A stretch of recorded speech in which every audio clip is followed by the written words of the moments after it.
বাবা, দেখো আজ আমি ড্রয়িং প্রতিযোগিতায় প্রথম হয়েছি। টিচার এই বক্সটা দিয়েছেন। মাশাআল্লাহ, খুব ভালো খবর মা। ইস, বুবু সব সময় পুরস্কার পায়, আমার কেন নেই? ধুর, বলটা বেশি সুন্দর। রহমান, এভাবে বলতে নেই বাবা।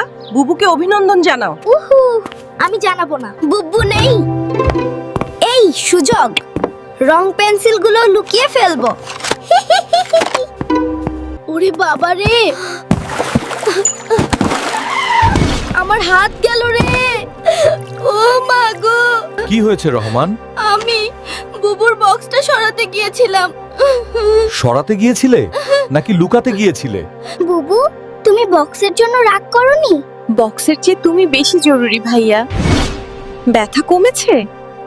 রহমান, হিংসা হলো আগুনের মতো। আগুন যেমন কাঠকে পুড়িয়ে দেয়, হিংসা মানুষের শান্তি নষ্ট করে।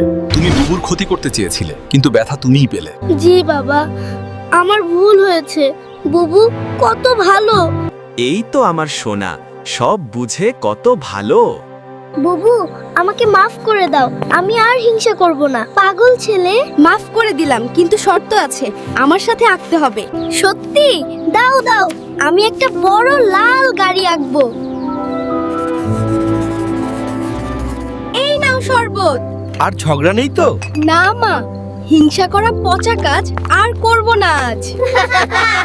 ছোট্ট বন্ধুরা, দেখলে তো, হিংসা করলে নিজেরই ক্ষতি হয়। আল্লাহ হাফেজ।